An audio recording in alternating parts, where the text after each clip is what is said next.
Chers amis, bonjour. Nous nous retrouvons auprès de notre soleil de justice dont les rayons portent la guérison et d'où coule ce fleuve d'eau vive qui donne la vie et qui apporte la guérison.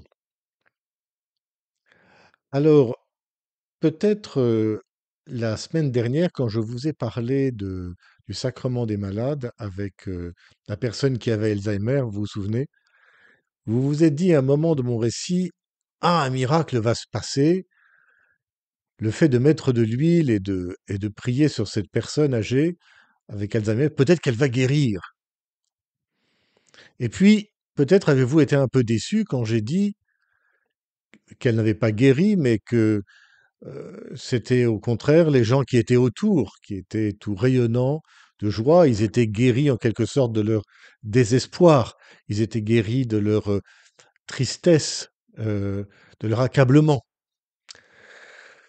Et que ce qui avait donné cette joie à ces gens autour de moi. Ce n'était pas un prédicateur génial, ce n'était pas un agent de l'État qui leur annonçait qu'ils avaient gagné 20 millions d'euros au loto, mais c'était simplement une vieille dame paralysée qui recevait l'onction des malades. Quel mystère! Donc le miracle, il y a bien eu, mais pas là où on l'attendait, en quelque sorte. Et c'est ce point-là précisément que je voudrais un petit peu développer aujourd'hui. Car quand l'Évangile dit que cette eau est une eau vive qui apporte la vie, de quelle vie s'agit-il exactement?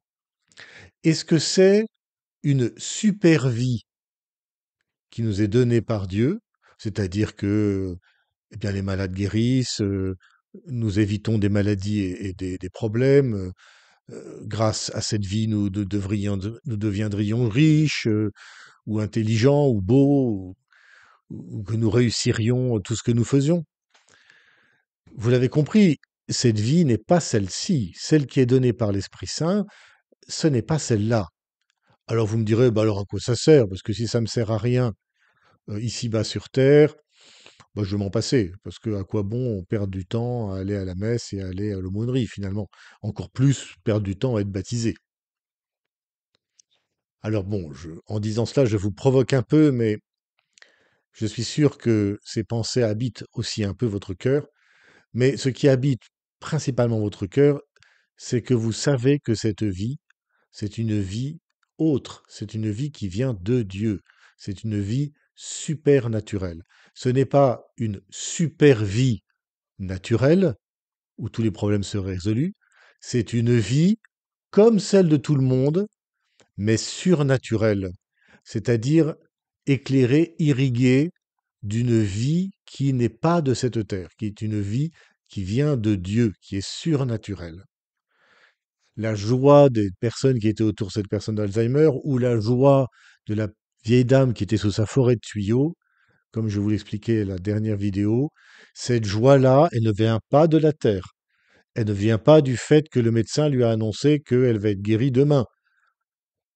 Elle ne vient pas du fait qu'on lui dit on va vous retirer tous les tuyaux et vous allez sortir entre-temps de l'hôpital. Non, elle va rester sous ces tuyaux et elle sait qu'elle va mourir. Et pourtant, elle dit c'est le plus beau jour de ma vie. Qu'est-ce qui s'est passé?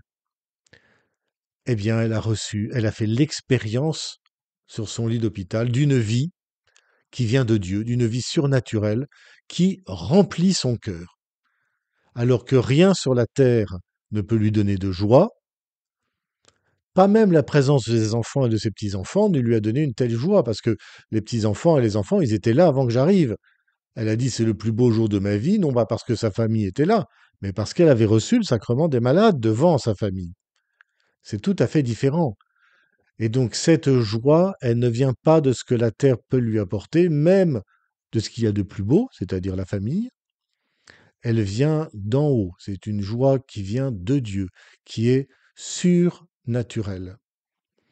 Et donc la vie dont je vous parlais la dernière fois, cette vie qui vient de Dieu et qui est apportée par le sacrement du baptême et par les différents dons du Saint-Esprit, c'est cette vie qui vient d'en haut. Ça nous ouvre à une autre dimension de notre vie.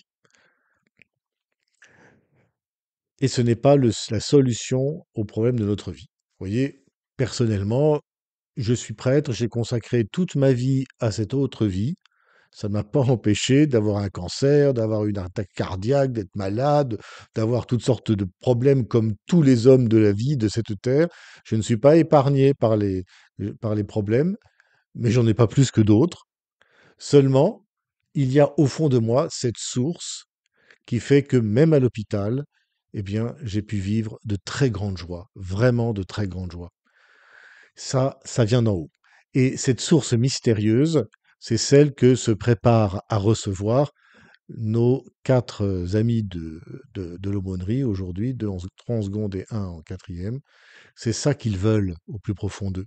C'est cette source mystérieuse qui va irriguer leur cœur d'une joie qui vient d'en haut tout au long de leur vie. Alors c'est une grande chance, c'est déjà un grand don de Dieu que d'avoir envie de ça, que d'avoir le désir de ça dans son cœur. C'est quelque chose qui déjà vient du ciel, c'est quelque chose qu'on peut souhaiter pour les autres. Et c'est quelque chose aussi qu'on peut aider les autres à recevoir. Vous voyez cette eau, ce grand fleuve que vous voyez ici, il est immense, mais il va se séparer en de très nombreuses petites rivières, elles-mêmes qui vont se séparer en plein de petits canaux, qui vont se séparer encore en plein de minuscules micro-canaux, pour que cette vie, elle arrive au pied de chaque plante, si j'ose dire, au pied de chaque homme. Alors nous pouvons aider à creuser un petit canal au plus près de mon frère, de ma sœur, de mes amis qui sont tout près de moi. En recevant l'Esprit Saint par le baptême, je deviens source de vie jaillissante, je deviens moi-même un petit canal qui apporte cette eau aux autres et qui peuvent faire naître dans le cœur des autres le désir d'être à leur tour un petit canal qui apporte cette eau merveilleuse qui vient de Dieu et qui change nos vies. Je vous dis à la semaine prochaine.